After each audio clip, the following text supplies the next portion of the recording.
Entonces, ya estamos listos y vamos a empezar con esta charla del diagnóstico de cáncer endometrial mediante ecosonografía y el diagnóstico diferencial. Como generalidades, diremos que el cáncer de endometrio es la malignidad ginecológica más común en los países industrializados. Es la cuarta causa más común de cáncer por debajo del cáncer de mama, pulmón y colorectal a nivel de la población femenina. En Estados Unidos es la octava causa más común de muerte en mujeres por cáncer. El 95% ocurre en mujeres mayores de 40 años y es muy importante que tomemos en cuenta ya que la gran mayoría de cáncer de endometrio va a ser en mujeres en edad menopáusica o perimenopáusica.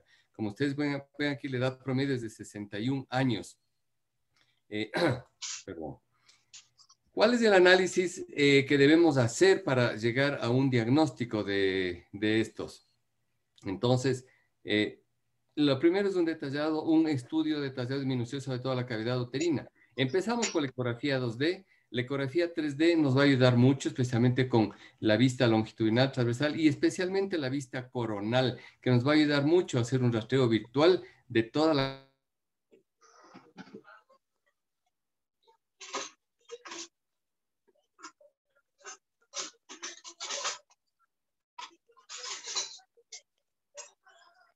nos va a ayudar y también la histerosonografía, naturalmente el grado y por último también la tomografía y la resonancia magnética que nos va a ayudar en el diagnóstico, más que nada para el estudio del estadio y diseminación de la enfermedad una vez que ya hemos hecho nuestro diagnóstico previo. Entonces, la vista tridimensional nos va a permitir justamente el poder analizar la línea endometrial como lo vemos aquí y ver cómo está su textura, su grosor y la invasión especialmente hacia las paredes endometriales para establecer un pronóstico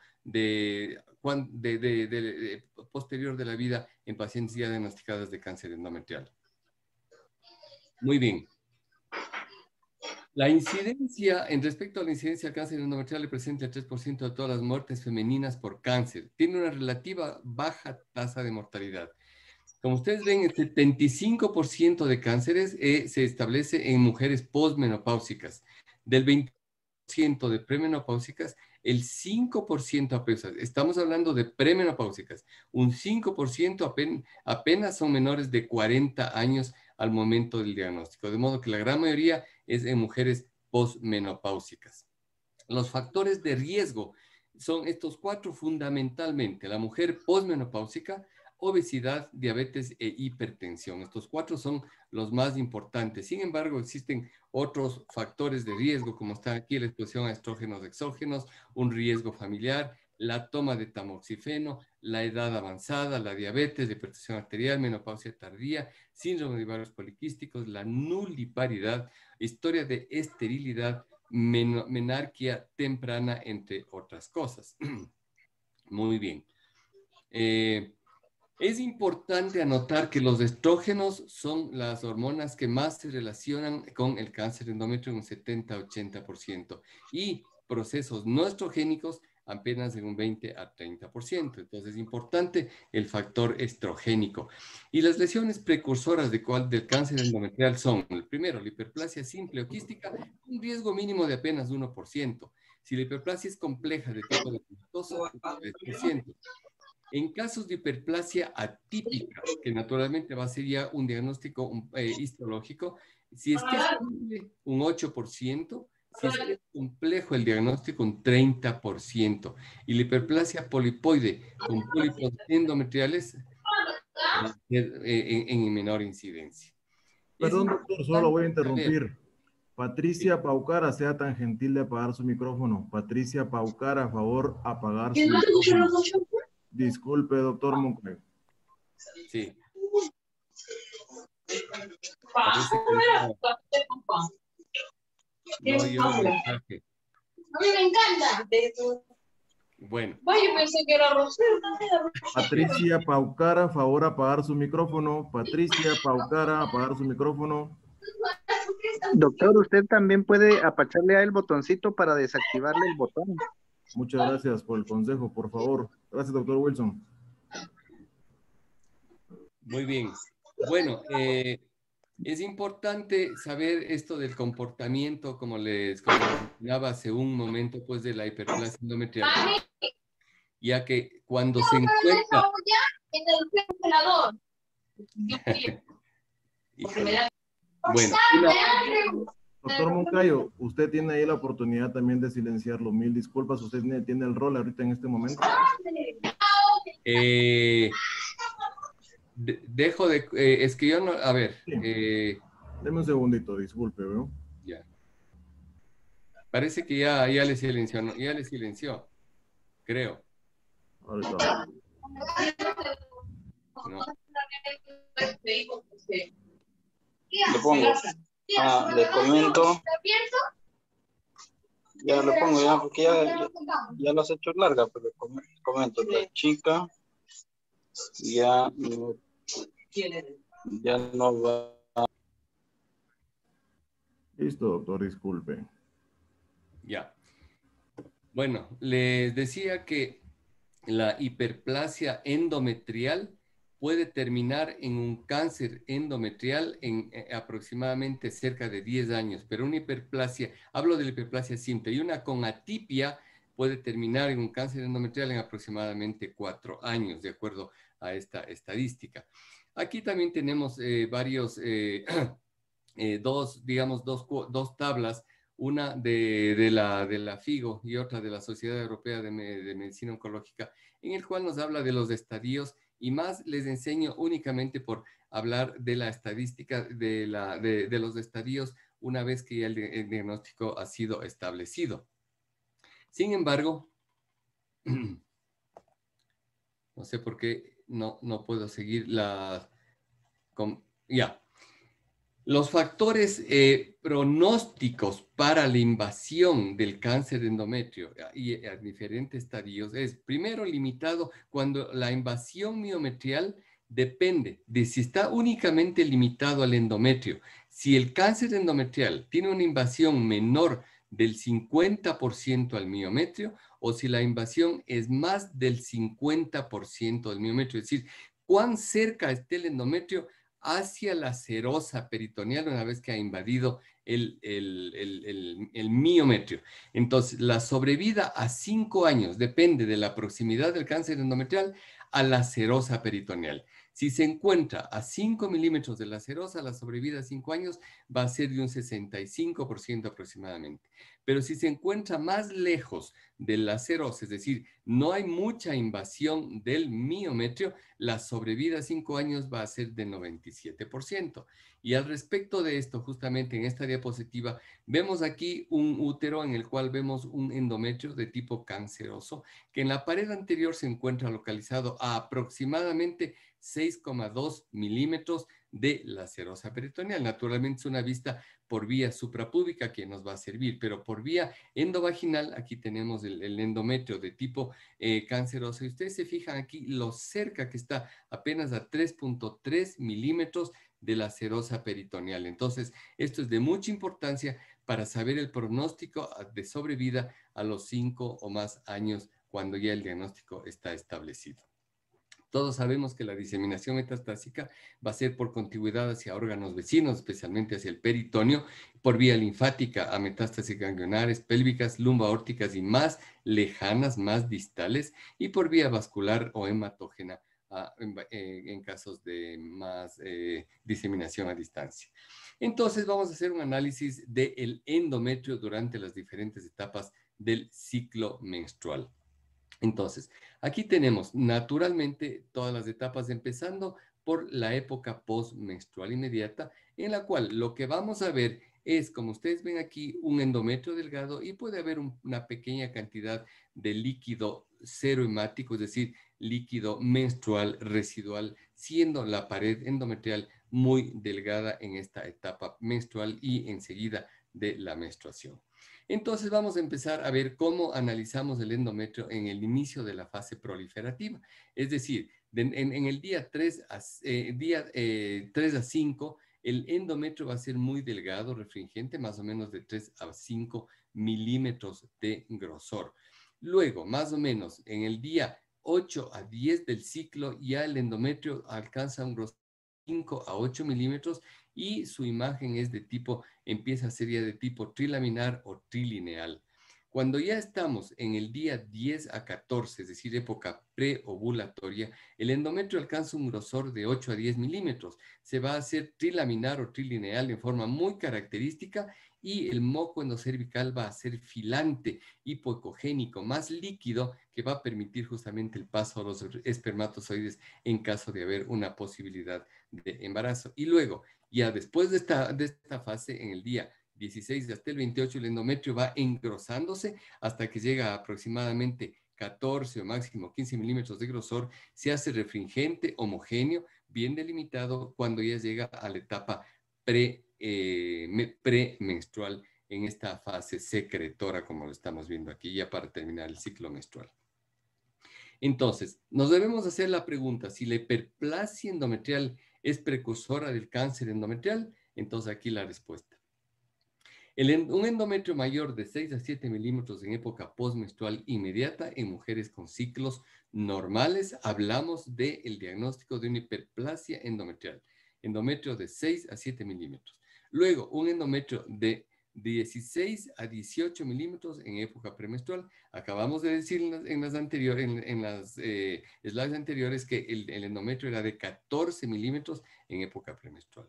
Un endometrio mayor de 4 milímetros en época menopausia sin tratamiento de reposición hormonal. Es decir, que lo máximo que debería medir el endometrio en la menopausia es 4 milímetros.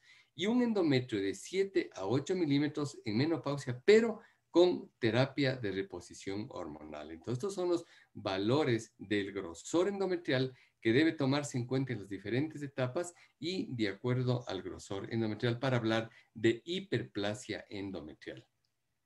Hay que tener presente que en ecografía transvaginal, el grosor endometrial en paciente postmenopáusica con historia de sangrado vaginal, vamos a encontrar riesgo de cáncer endometrial de acuerdo al grosor. Si es que fuera un endometrio de 4 milímetros o menos, el riesgo es mínimo, menor del 1%. Pero si el grosor endometrial conforme avanza de los 5 milímetros en adelante a 6, 7, 8, 9, 10 milímetros de grosor, aumenta el porcentaje y la posibilidad de cáncer endometrial en pacientes menopáusicas con historia de sangrado vaginal. Y justamente aquí tenemos esta imagen de grosor endometrial en época fértil, en fase postmenstrual. Por eso está subrayado en fase postmenstrual en época fértil. Entonces, ¿qué es lo que tenemos? El endometrio normalmente en época postmenstrual va a medir 4 a 5 milímetros cuando acaba de menstruar.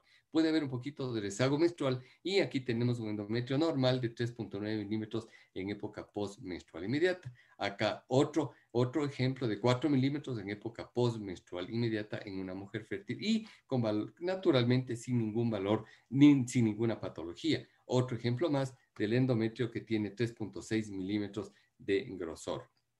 Muy bien.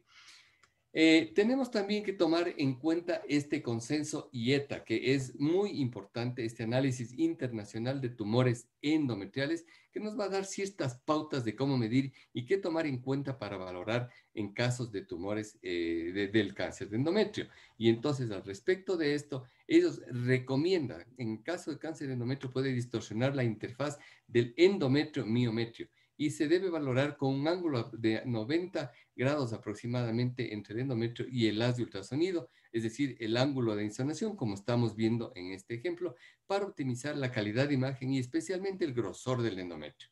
Cuando el endometrio es difícil de visualizar, es útil rastrear el canal endocervical y el ángulo de insolación entre el endometrio y el haz de ultrasonido debe ser de 90 grados. Entonces, aquí justamente, como está en esta imagen, tenemos un ejemplo en el cual el haz de ultrasonido está insonado a aproximadamente 90 grados, como dicen las normas IETA, y el grosor, en este caso, de 5,2 milímetros. Naturalmente, esta es una paciente en época fértil, en época postmenstrual inmediata, primera mitad del ciclo menstrual, en que es un endometrio de tipo trilaminar o trilineal, pero es para enseñarles la incidencia como las normas dieta nos dicen que debe ser medido el endometrio. Igualmente, ellos hablan que el espesor del endometrio es la medida máxima en el plano sagital e incluye las dos capas del endometrio. Es decir, aquí en esta imagen, si tenemos diferentes grosores del endometrio, debemos medir la parte más gruesa. Y si es que existe líquido en la cavidad endometrial, debemos medir separadamente cada una de las capas. Es decir, aquí la parte más gruesa del endometrio y aquí las dos capas por separado. Entonces, en este ejemplo, que miren el endometrio, lo tenemos aquí tenemos una parte engrosada y luego se adelgaza. Entonces, ¿dónde vamos a medir? Justamente en la fase o en la zona de mayor grosor del endometrio. Como aquí tenemos un endometrio de 16 milímetros que ya es patológico en una paciente de 56 años de edad. Y cuando existe líquido, la norma es medir por separado cada una de las capas, y el endometrio normal en una mujer en etapa fértil va a ser de 4 a 6 milímetros de grosor. Hablo de etapa fértil, no en época posmenopáusica. Una imagen coronal de un endometrio normal completamente, justamente que nos permite analizar la calidad de la imagen del endometrio y del grosor del endometrio. Entonces, aquí tenemos esta imagen que habla del endometrio en época postmenstrual, que debe ser menor de 16 milímetros en pacientes con ciclos menstruales regulares. Entonces, si se fijan, aquí tenemos un endometrio relativamente grueso, homogéneo, pero de bordes bien definidos, con un grosor de 13,5 milímetros, lo cual es un grosor normal en una mujer con ciclos menstruales y en época premenstrual. Aquí tenemos otro ejemplo. Así es como se debería ver el endometrio en fase, en imagen tridimensional en este tipo de etapas. Cuando hay una hiperplasia endometrial, en cambio, ya el endometrio va a medir más de los 16 milímetros que acabamos de mencionar, y va a haber una hiperplasia de tipo simple y una hiperplasia de tipo glándulo-quística. Y también debemos valorar la vascularización, que debe ser entre leve a moderada que los vasos del miometrio pueden ingresar al endometrio, pero de una forma leve a moderada. Y si hacemos la medición del registro Doppler, va a ser de relativa alta resistencia, que esté por encima de 0,50, no por debajo de 0,50, que sería patológico. Entonces, aquí tenemos un caso de una hiperplasia endometrial en la cual estamos en el límite entre que es y no es. Aquí miren un endometrio grueso, levemente vascularizado y mide 16,4 milímetros de grosor. Es decir, se pasó levemente de grosor máximo normal en época premenstrual inmediata. Y el registro Doppler es de alta resistencia, 0,71, lo cual nos da un valor de tranquilidad al respecto de la variación Doppler. ¿Qué debemos hacer? Primero, depende de la edad de la paciente. Si está en época fértil, entonces, y depende de la época del ciclo menstrual. Si es que está en época fértil y está en época premenstrual, entonces lo que tenemos que hacer es un control en fase postmenstrual inmediata, una vez que se vacíe el endometrio y vemos de qué grosor queda.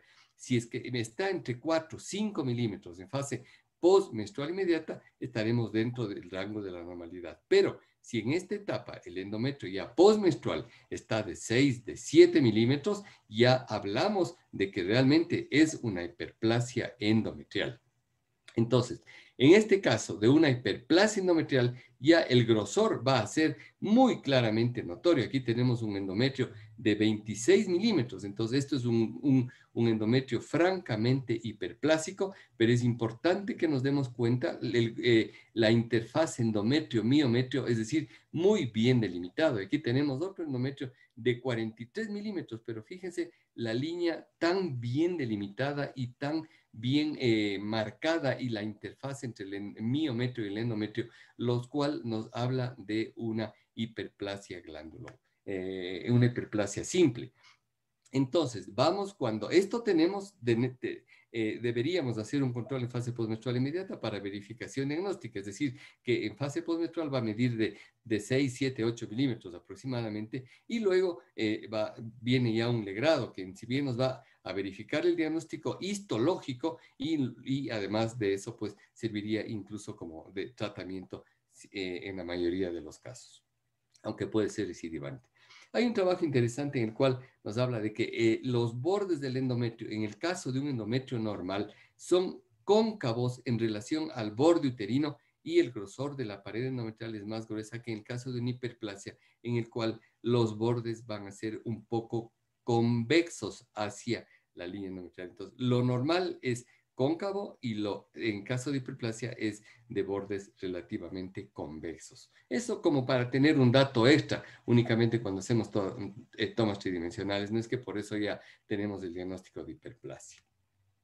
Entonces aquí tenemos un endometrio, si ustedes le ven aquí la línea del endometrio, aquí está la otra pared del endometrio, es un endometrio de 21,6 milímetros de grosor y la vascularización, como les decía, va a ser de parte de las arterias arcuatas, las radiales y las espiralares que van a estar entrando en una forma paulatina, pero como ordenada y no mayormente abundante en el caso de una hiperplasia endometrial, que va a ser la diferencia de vascularización en el caso de que sea un cáncer del endometrio. Y entonces aquí tenemos un video en el cual ustedes pueden ver cómo hay vasitos que están entrando en el endometrio y por supuesto noten aquí el endometrio hiperplásico que lo estamos viendo en este caso y la vascularización que debe penetrar al endometrio pero no de forma muy abundante. Muy bien, entonces aquí tenemos una hiperplasia endometrial glanduloquística. ¿Qué vamos a encontrar? El endometrio de más de 16 milímetros, pero de bordes bien definidos. Entonces, aquí tenemos justamente un endometrio de bordes bien definidos con imágenes quísticas en su interior. Es un endometrio de 23 milímetros, pero de bordes bien definidos, lo cual estaría en relación con un diagnóstico ecográfico de hiperplasia glanduloquística. Y aquí tenemos otro ejemplo de un endometrio de aproximadamente 18 milímetros con formaciones glandulares en el espesor del mismo, pero de bordes bien definidos. Y aquí otro más, como ustedes pueden ver aquí, un endometrio engrosado con múltiples formaciones líquidas endometriales, aquí lo podemos ver mejor, y que corresponde a una hiperplasia glanduloquística, a diferencia de la hiperplasia simple, que no existen estas formaciones glandulares. Entonces, ¿cuál es el síntoma de sospecha de cáncer? Es en época especialmente menopáusica, perimenopáusica o menopáusica, es el sangrado uterino anormal. Ese es el síntoma. Entonces, aquí tenemos una paciente justamente menopáusica en la cual ustedes ven un útero pequeño, las clásicas calcificaciones de las arterias arcuatas que están en la periferia y que eso nos denota que es una paciente menopáusica a más de un útero involutivo. Y si ustedes se fijan, el grosor del endometrio delgado aquí, como lo estamos viendo, es de apenas 3 milímetros, es decir, de características normales. Y aquí otro ejemplo es un útero pequeñito involutivo y un endometrio delgado de 2,1 milímetros de grosor, lo cual es normal en época menopáusica. Y aquí en este video vemos justamente el endometrio normal y las calcificaciones de arterias arcuatas también normales en época menopáusica o postmenopáusica. Entonces, en este trabajo de Anne Taylor es muy interesante en que nos hace ver que en el sangrado, el diagnóstico de cáncer en mujeres con sangrado vaginal postmenopáusica, cuando no tenían diagnóstico de cáncer, como está aquí, en mujeres premenopáusicas, el grosor del endometrio, de acuerdo a todos este tipo de autores que están viendo aquí, los apellidos y el número de pacientes que ellos examinaron, en época postmenopáusica, premenopáusica, el grosor del endometrio sin diagnóstico de cáncer estaba fluctuando entre masa aproximadamente 6, 7, 8 milímetros. Pero en pacientes postmenopáusicas que no tenían diagnóstico de cáncer, pero sí sangrado vaginal, el endometrio, como ustedes ven, es de aproximadamente 2, 3 milímetros y en este autor máximo llega a un aproximado de 6, 5, 6 milímetros aproximadamente, excepto un autor en que encontró casos de aproximadamente 10, 12 milímetros, pero es apenas uno. Y cuando hay reposición hormonal, entonces el endometrio puede llegar a un grosor de aproximadamente 4 hasta 6, 7 milímetros de grosor en casos de mujeres con sangrado sin diagnóstico, menopáusicas con sangrado sin diagnóstico de cáncer. Pero cuando sí tenían diagnóstico de cáncer en mujeres premenopáusicas, ya el grosor del endometrio subió a, como ven aquí, aproximadamente 14 milímetros. Y de acuerdo a estos otros autores, encontraron grosores de 10, de 14, de 20, incluso de más de 20 milímetros de grosor del endometrio en casos de que sí tuvieron diagnóstico de cáncer. Y cuando tuvieron reposición hormonal terapéutica, tenemos que el grosor subía a, como ustedes ven, un autor hasta sobre 30 milímetros de grosor y otro de aproximadamente 16, 17 milímetros con diagnóstico de cáncer y sangrado uterino anormal. Entonces aquí tenemos un ejemplo. Como ustedes ven, este es un útero menopáusico, involutivo, pequeño, las calcificaciones de las arterias arcuatas, y ustedes se fijan, el endometrio, aquí está medido, mide 11,5 milímetros, siendo que debía medir 4 milímetros o menos. Tiene áreas líquidas irregulares en el interior que nos ayudan en el diagnóstico, como ya vamos a ver posteriormente, y está acercándose incluso a las arterias arcuatas, es decir, que ya vemos aquí un indicio de infiltración del miometrio en este caso. Y si hacemos una toma tridimensional de esta paciente, ustedes pueden ver aquí primero los bordes un poco irregulares y aquí el endometrio ya llega a las arterias arcuatas. Entonces ya hay una infiltración del miometrio que se está acercando a la serosa peritoneal, que eso nos habla de la posibilidad de vida posteriormente, pues, y del pronóstico frente a un diagnóstico de cáncer. Hay múltiples publicaciones al respecto de cáncer endometrial, el grosor del cáncer endometrial, el diagnóstico del cáncer endometrial, cuáles son los signos de cáncer endometrial, pero a mí me parece que este trabajo de Teodor Dubinsky es bastante interesante y lo vamos a tomar en cuenta para el análisis. En primer lugar, el grosor endometrial, la homogenicidad del endometrio, el análisis del volumen uterino y del endometrio, aunque este es menos frecuente hacerlo, pero esta interfaz endometrio-miometrio es de suma importancia, así como la valoración del Doppler color. Entonces vamos a escribir cada uno de estos signos. Respecto del grosor endometrial, en un caso de 1.190 pacientes, no se detectó cáncer, según Dubinsky, cuando el endometrio tenía 4 milímetros o menos. No se detectó cáncer. Pero sí se detectó cáncer en un endometrio de 8 milímetros o más. Y si el endometrio tenía 15 milímetros o más, fue altamente sugestivo de cáncer, excepto cuando en el espesor se encontraron pólipos. Eso respecto del grosor endometrial. Entonces aquí tenemos un ejemplo, otro ejemplo más, de un endometrio de 11 milímetros en una mujer en etapa menopáusica, como lo estamos viendo acá. Y les hago recuerdo de cómo es el endometrio en la etapa menopáusica. 2,1 milímetros cuando es normal y 11 milímetros, un endometrio grueso en etapa menopáusica con sangrado y con diagnóstico o con diagnóstico altamente sospechoso de cáncer endometrial. Luego, los bordes irregulares de un endometrio que no sabemos dónde están los bordes del endometrio, con infiltración hacia el miometrio.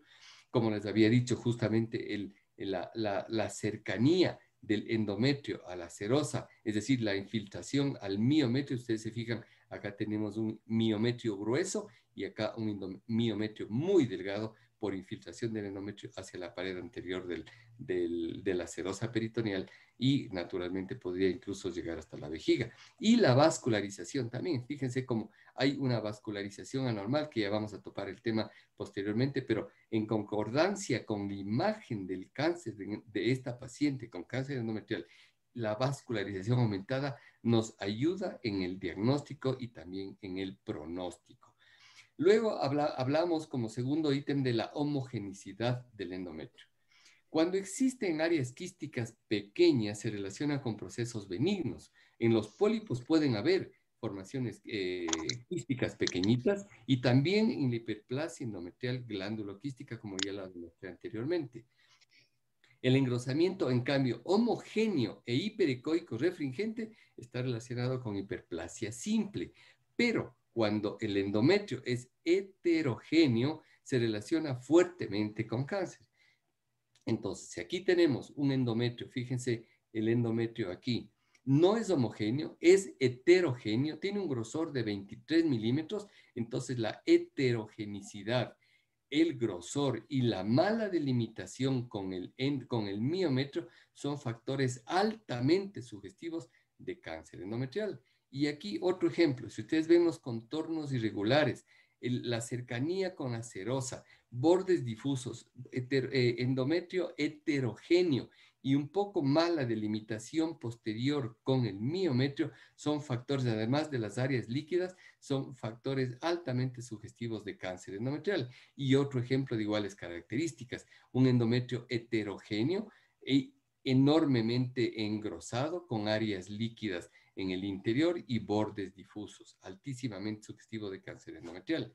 Y la vista tridimensional nos va a corroborar un poco los hallazgos que acabamos de mencionar de la heterogeneidad, los bordes irregulares y la mala delimitación y la alteración de la relación endometrio-miometrio. Bueno, esta no es que corresponda a la imagen anterior, es una imagen únicamente del internet en el que se ve pues la mala delimitación del endometrio con el miometrio y la infiltración hasta prácticamente la serosa peritoneal. Respecto al volumen uterino, Yaman y su grupo de trabajo, ellos hablan de un grosor endometrial de 5 milímetros y un volumen de 0,9 milímetros como normal o atrófico. Incluso si llega el volumen endometrial a 13 milímetros, es normal con una sensibilidad del 100% y valor predictivo positivo del 91%. Pero un endometrio, como ya les demostré, de 29 milímetros y que tenga un volumen de 39 milímetros o más, considerar cáncer endometrial. Entonces aquí un ejemplo justamente del volumen del endometrio, en este caso 6,6. Si habíamos visto que era de 13 o menos lo normal, esto sería un endometrio de características normales, que entraría máximo como una hiperplasia, pero no como un valor de cáncer endometrial. Justamente aquí tenemos un trabajo del valor de la ecografía tridimensional con imágenes de contraste de volumen para la evaluación preoperatoria de la invasión del miometrio y el compromiso cervical en mujeres ya con cáncer de endometrio. Entonces, hay valoración científica al respecto justamente de lo que les acabo de mencionar. Si nosotros aquí tomamos como que el endometrio tiene un volumen, que ustedes lo ven aquí, de 50, supongamos que es de 50, pues hablaríamos de un cáncer endometrial francamente positivo por una valoración de tipo endometrial. Otra cosa súper, hiper importante es la interfaz endometrio-miometrio. Entonces, al respecto de esto diremos, las áreas líquidas dispersas en la hiperplasia endometrial sugieren cáncer. No las pequeñitas que hablamos de hiperplasia glanduloquística, sino áreas líquidas difusas y dispersas, mal delimitadas y grandes. La irregularidad o mala delimitación de la interfaz endometrio-miometrio también sugiere cáncer. Y Hegel et al. Y su grupo sugieren que esta irregularidad de la interfase y los bordes difusos y mal delimitados tienen una sensibilidad de casi 100% para diagnóstico de cáncer endometrial. Entonces, aquí tenemos una interfase súper bien delimitada de la interfase endometrio-miometrio, es decir, para enseñarles un caso normal.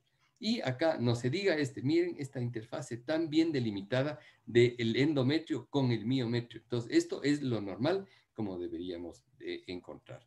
Pero cuando encontramos un endometrio engrosado, mal delimitado, heterogéneo, con áreas líquidas, con vascularización, con mala delimitación de la interfaz endometrio en algunos de sus segmentos o de todo el segmento, la posibilidad es muy alta de cáncer endometrial, igual que esta imagen que ya les enseñé hace un momento de una mujer en etapa menopáusica y otro más en el cual no se ve una buena delimitación del endometrio con el miometrio, es una mala delimitación, así como los bordes del endometrio mal delimitados y con áreas irregulares dispersas, que no son las clásicas de la hiperplasia glanduloquística, que son pequeñitas y relativamente uniformes. Estas son más grandes e irregulares. Y aquí tenemos otro ejemplo de lo que les acabo de mencionar, de estas áreas precisamente grandes en un endometrio engrosado, mal delimitado, y que aquí en la imagen tridimensional podemos ver cómo está infiltrando la pared anterior y superior cerca del fondo del uterino esta imagen de un endometrio engrosado altamente sugestivo de cáncer endometrial. Y justamente otro ejemplo de la mala delimitación de un endometrio notablemente engrosado, medio convexo, como les decía, con adelgazamiento del miometrio y la mala delimitación, y no se diga que ya no tiene una delimitación entre el miometrio y el endometrio por infiltración del miometrio por un cáncer endometrial ya un poco más avanzado. Luego, respecto de la valoración con Doppler color, la presencia de vascularización intraendometrial aumenta la sensibilidad y especificidad del cáncer endometrial. Amid y sus colaboradores encontraron que un índice de pulsatilidad menor de 1 tiene una sensibilidad del 89%. Pero, a contrario de esto, este paciente Seth y sus colaboradores evaluó que el índice de pulsatilidad en mujeres postmenopáusicas con engrosamiento endometrial y no encontró diferencias significativas entre procesos benignos y malignos. Entonces, en este grupo justamente del IETA que les había mencionado anteriormente, tenemos esta valoración justamente del tipo de vascularización cuando es ausente, cuando es focal, como lo estamos viendo aquí, cuando ya es multifocal, como este, o cuando ya es diseminada por todo el endometrio, como lo estamos viendo en esta parte de aquí, que generalmente ya se relaciona con un cáncer endometrial, como veremos algunos ejemplos. Igualmente, de este mismo grupo IETA, la valoración de la vascularización, si proviene de una sola rama, como en este ejemplo, podríamos estar frente a un pólipo endometrial. Si proviene de diferentes ramas, ya la cosa cambia y posiblemente estamos frente a un cáncer endometrial o a una hiperplasia muy severa. Pero si proviene de diferentes áreas de tanto la pared anterior como de la pared posterior y se infiltran o irrigan a esta parte del endometrio, más las características que ya les acabé de mencionar, sin necesariamente el Doppler, ya hablaríamos como un dato extra para nuestra valoración de cáncer endometrial. Entonces, aquí tenemos una imagen de cómo es una valoración normal del endometrio en una mujer normal, en que las arterias espiralares tienen que penetrar levemente al endometrio. Y eso es lo normal, porque el que no penetren justamente podría ser incluso un valor de infertilidad, un factor vascular de infertilidad, si no vemos que las arterias espiralares penetran levemente al endometrio. Bueno, esto en un endometrio normal. Pero si tenemos una hiperplasia endometrial, puede haber un poco más de vasos sanguíneos que penetren, pero en una forma, digamos, ordenada, como lo estamos viendo aquí, además de las características de un endometrio grueso, de bordes bien definidos, de bordes con una buena relación de la interfaz endometrio-miometrio. Pero si tenemos ya con el 3D un tipo de vascularización de este tipo, ya nos va a hablar de la posibilidad de cáncer endometrial. Y aquí otro ejemplo de un endometrio en el cual tenemos un endometrio en el que está infiltrando el miometrio absolutamente claro. El grosor del endometrio lo mediríamos aquí. Tiene una mala delimitación en esta parte de acá. Tiene áreas líquidas irregulares. Es heterogéneo. Tiene una vascularización completamente anormal, como ustedes lo ven, dentro del espesor de un endometrio que previamente, sin el Doppler, ya nos impresiona como cáncer.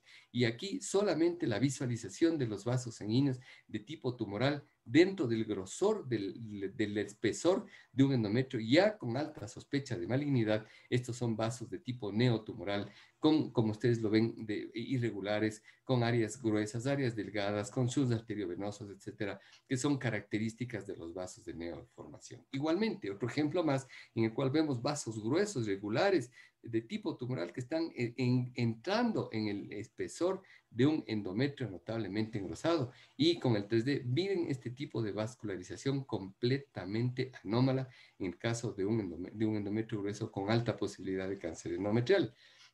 Y aquí en esta imagen, en este video, vemos un endometrio engrosado, heterogéneo, con áreas líquidas posteriores, no buena delimitación y el aumento de vascularización que es difusa, que se presenta diferente a lo que vimos en el caso de la hiperplasia endometrial. O si fuera un pólipo, vamos a encontrar un vaso sanguíneo, que es el vaso nutricio. No así este tipo de vasos sanguíneos tumorales dentro de un endometrio que ya previamente nos impresiona como de tipo tumoral, y la imagen tridimensional nos corrobora esta vascularización heterogénea, como la imagen que les presenté del grupo IETA, justamente para valorar el cáncer endometrial. Y si hacemos una valoración a más de los casos, de los signos que ya les acabo de mencionar, el registro Doppler menor de 0,7, como en este caso, y un índice de resistencia menor de 1, vemos aquí que son valores ya de un signo extra que nos va a ayudar en la valoración del cáncer endometrial. Justamente aquí en este trabajo muy interesante, como ustedes pueden ver, de los progresos en obstetricia y ginecología, es la valoración ecográfica del endometrio en pacientes tratadas con tamoxifeno que tuvieron cáncer de mama previamente. Entonces, ellos hablan justamente de que el primer año de toma de tamoxifeno, el endometrio podía llegar a aproximadamente unos 7 milímetros. En un segundo año, hasta 9 milímetros. En un tercer año, 11 milímetros. Y fíjense, cuarto año, 13, quinto año, 16 milímetros de grosor endometrial. Si suspende la toma de tamoxifeno, en el primer año sin tratamiento debería bajar a 6,6 milímetros, que sería un valor entre 7 y 6 milímetros aproximadamente, el grosor normal de un endometrio con toma de tamoxifeno dentro de un primer año de vida. Entonces, es muy importante tener en cuenta estos valores dependiendo del número de años de la toma de tamoxifeno, de acuerdo a este trabajo que les acabo de mencionar. Entonces, una imagen normal, otra vez, de un endometrio normal en una mujer menopáusica con calcificaciones de las arterias arcuatas. Pero, ¿qué pasa? Justamente en pacientes con toma de tamoxifeno, el endometrio debería ser menor de 7 milímetros de grosor. Aquí tenemos en caso una paciente en que toma un año de tamoxifeno y fíjense, el endometrio tiene 9,6 milímetros de grosor, no es de bordes muy bien definidos, es un poquito heterogéneo, es decir, que ya nos da sospecha de que en el primer año de toma de tamoxifeno ya está desarrollando un cáncer endometrial.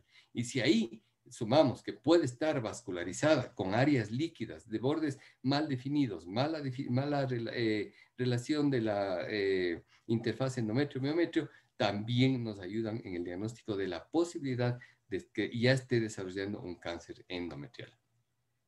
Y entonces, en este otro trabajo, en el que ustedes pueden ver, aquí dice que las conclusiones, que para nuestro mejor conocimiento, en una gran número de pacientes que tenían cáncer de mama, el uso de tamoxifeno por más de 3 años en pacientes mayores de 35 años fue asociado significativamente con riesgo elevado de desarrollar cáncer endometrial, justamente. Entonces hay que tener mucho cuidado del uso del tamoxifeno. Los controles en estas pacientes no deben faltar y de acuerdo al número de años que esté tomando, y hay una tabla que ustedes la vieron del grosor que debe tomar y la valoración de todos los signos que les acabo de mencionar.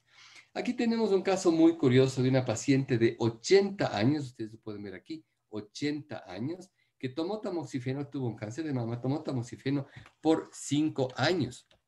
Y entonces, como ustedes pueden ver, esta imagen del endometrio, perdón, estoy únicamente conectando el cargador a mi computadora. Ya. Entonces, vean esta imagen que tiene estas áreas líquidas en un endometrio grueso, pero fíjense los bordes del endometrio, ¿no? Que son bastante bien definidos. Y les enseño otro caso, incluso más contundente que el anterior, en el que es otra paciente, este es de 58 años, que tomó tamoxifeno por 4 años. Entonces tenemos un endometrio notablemente engrosado, con áreas líquidas internas, pero es importante que noten aquí la delimitación de los bordes del endometrio y la interfase endometrio-biometrio tan bien delimitada como lo vemos aquí. Y de la primera paciente que les enseñé, esta fue la imagen tridimensional, en la cual una vez que fue intervenida, miren los bordes tan bien definidos con las áreas líquidas adentro, se trató de un pólipo endometrial gigante. Para que no todo lo que se vea hay que ponerle mucho ojo para poner un diagnóstico más contundente. Y entonces el diagnóstico diferencial lo vamos a hacer ecográficamente, a más naturalmente del análisis clínico, que es mandatorio como en todas las camas, en todas las patologías, en todas las ramas de la patología humana y del cuerpo humano. Pero es importante que hagamos un diagnóstico diferencial de la hiperplasia, del cáncer endometrial, con poliposis, con miomatosis submucosa, con adenomiosis, que es bien importante, con gestación incipiente, bueno, que ya lo sabríamos, esto está por demás, con abortos diferidos, con embarazo molar. Entonces vamos a analizar algunos de estos signos. Y habíamos visto la hiperplasia endometrial, ¿no? Que en este caso, como ustedes ven, que no debe ser menor de 14 a 16 milímetros. Aquí tenemos una hiperplasia de 26 milímetros, ya es el diagnóstico diferencial de hiperplasia con cáncer endometrial. Pasamos a poliposis. Aquí tenemos un endometrio relativamente bien delimitado, con una imagen, esta es una imagen un poco antigua naturalmente, pero se ve una imagen refringente aquí, algo heterogénea, pero una imagen que a la final correspondió a un pólipo endometrial. Pero si en la actualidad ya podemos ver, gracias a la histerosonografía, una imagen como esta, ya tenemos nuestro diagnóstico establecido con toda certeza que se trata de un pólipo endometrial como diagnóstico diferencial, en el cual vamos a encontrar incluso su arteria nutricia, que no debe faltar en el caso de un pólipo endometrial para tener la certeza del diagnóstico. Entonces aquí tenemos un endometrio de grosor normal, 3,6 milímetros, en relación a un endometrio de 17 milímetros que tiene si bien es bien delimitado, pero esta heterogenicidad. Entonces hicimos una imagen tridimensional, digamos, es una imagen coronal con histerosonografía y pudimos hacer el diagnóstico de una hiperplasia endometrial polipoide, que también es diagnóstico diferencial con cáncer endometrial. Y si se fijan, aquí tenemos una imagen de una poliposis endometrial múltiple. Ustedes pueden ver ahí la cantidad de pólipos que existen, como lo estamos viendo ahí, y también un poco de endometrio engrosado. Entonces, quiero que se fijen en esta imagen de los refringentes que son los pólipos endometriales, porque después les voy a enseñar una imagen de miomas que son en cambio de otra textura. Estos son absolutamente refringentes. Muy bien, incluso sin hacer imágenes tridimensionales, ustedes ven aquí el movimiento de este pólipo, que alguna vez lo vimos mientras estábamos haciendo un eco transvaginal normal, era un endometrio grueso, pero miren cómo se mueve aquí este pólipo, que nos ayuda en el diagnóstico, ya que si fuera una hiperplasia no se va a mover, no, y si fuera un cáncer tampoco vamos a ver este movimiento que lo avanzamos a divisar aquí, como ustedes lo pueden ver aquí, entonces que nos ayuda en el diagnóstico como para saber que es un pólipo endometrial y luego encontraríamos la arteria nutricia. Pero a veces no todos los casos son tan fáciles y tan claros. Aquí tenemos una vista transversal de un útero en el cual aquí está el endometrio y miren todo esto que es el endometrio. Entonces, naturalmente es un endometrio heterogéneo, no necesariamente un endometrio que por ende ya lo vamos a diagnosticar de cáncer. Hicimos una histerosonografía y miren lo que encontramos, ¿no? Entonces, estas son imágenes de miomas. Si se fijan, son hipoecogénicos, de la misma textura del miometrio aproximadamente, como vemos aquí, como vemos acá, como vemos por acá, como vemos por todo lado. Esta es una imagen más bien de miomas submucosos múltiples, que es la imagen que vimos acá anteriormente en corte transversal y aquí con la vista ya con histerosonografía. Y aquí les enseño un caso también que es muy importante, una paciente de 70 años con sangrado uterino anormal, en el cual aquí está la edad de la paciente, en que vimos un estenometrio enormemente grueso con estas imágenes que por una parte nos hacen sospechar, ya que es un endometrio de 26 milímetros, un poco nos hacen sospechar en que no sea algo benigno, pero si se fijan la imagen tan bien delimitada que tiene, es algo que está a favor de benignidad. Entonces, hacemos una vista transversal y encontramos una sola arteria nutricia a este endometrio tan grueso, que es el que les acabé de enseñar aquí, es de la misma paciente, y aquí vean una sola arteria nutricia, a diferencia de las otras que vimos que eran múltiples, y a la final, una vista tridimensional, miren lo que tenía aquí, era un pólipo endometrial de paredes gigante, ¿no? Pero la relación endometrio-miometrio es tan bien definida que realmente eso no está relacionado con un cáncer endometrial, sino más bien fue un pólipo de tipo gigante lo que se encontró en esta paciente. Y dentro del diagnóstico diferencial también les mencioné la adenomiosis. Y la adenomiosis es muy importante, ya que es una patología muy frecuente. Es muy frecuente, la vemos casi a diario. Y existen todos estos signos de bordes irregulares, difusos del endometrio, pérdida de interfaz endometrio-miometrio, algo que ya vimos en el cáncer. Pueden haber quistes subendometriales, focos ecogénicos, más bien refringentes en periendometriales, engrosamiento asimétrico de la pared uterina que está afectada, que es más gruesa generalmente. Hay una fibrosis reactiva del miometrio que produce un signo del abanico, como les voy a enseñar, no afectación del trayecto de vasos sanguíneos. Esto es bien importante porque podemos ver áreas que parecen o simulan tumores o una infiltración tumoral, pero los vasos sanguíneos circulan perfectamente y eso hace la diferencia y el diagnóstico de adenomiosis y también la formación de adenomiosis. Entonces, aquí tenemos como antecedente generalmente un antecedente quirúrgico, como está señalado aquí, una cesárea, puede ser un legrado, alguna intervención generalmente de la cavidad uterina, en la cual ya vemos que no hay una buena relación entre el endometrio y miometrio, como para poner un ejemplo. Luego acá vemos un endometrio grueso en el cual empezamos a ver estas líneas fibrosas, hipoecogénicas, refringentes, que son bastante características de la adenomiosis. Fíjense, aquí tenemos unas islas de endometrio en el espesor del músculo uterino, áreas refringentes y también pequeños quistes subendometriales. Aquí está el endometrio que hacen el diagnóstico justamente de adenomiosis.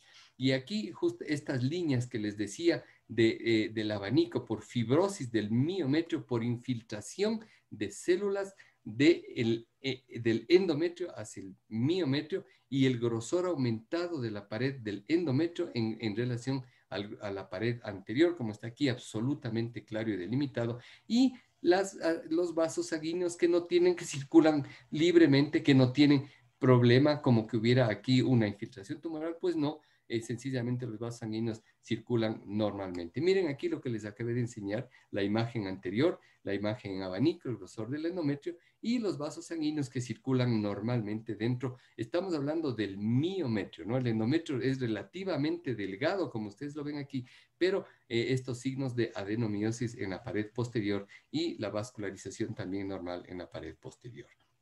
También vemos estas imágenes lineales de focos de endometrio alrededor del endometrio y el grosor de la pared más gruesa donde más signos de adenomiosis existe. Aquí tenemos también quistes subendometriales, áreas refringentes, e hipoecoicas, mala delimitación del endometrio. Miren, aquí está el grosor del endometrio y aquí una zona de adenomiosis muy importante y los vasos sanguíneos normales como los estamos viendo en esta imagen. Me disculpa un instante, tengo que conectar, no se conectó bien. Voy a conectar únicamente mi cargador. Ahí, denme unos segundos únicamente y aquí le voy a conectar. Muy bien, entonces. Ahora sí. Bueno, en este ejemplo estamos viendo justamente aquí estos islotes blanquecinos periendometriales, como ustedes pueden ver aquí, el endometrio irregular, las líneas del signo del abanico, podemos encontrar quistes grandes, incluso como que fueran focos de endometriosis, pero en realidad son focos de endometriosis, pero en el miometrio, ¿no? En el músculo uterino, ya que son áreas, focos de endometrio que sangran y podemos encontrar este tipo también de quistes grandes heterogéneos.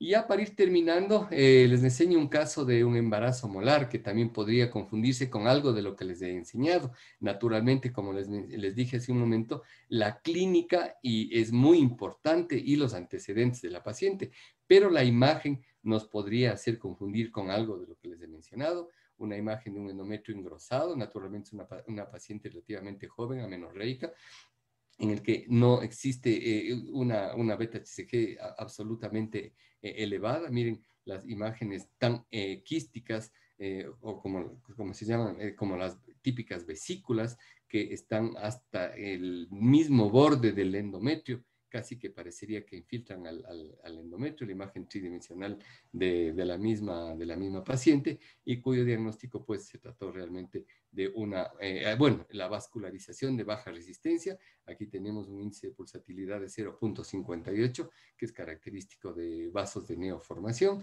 y el diagnóstico de esta paciente fue pues de un embarazo molar, que también nos serviría como diagnóstico diferencial. Bueno, y con esto hemos terminado esta charla que espero haya sido de utilidad para ustedes. Les agradezco por su atención a todos los asistentes y voy a dejar de compartir mi pantalla para que pueda tomar la posta el organizador del evento, y si es que existe alguna pregunta, pues con mucho gusto estoy dispuesto a contestar. Dejo de compartir mi pantalla.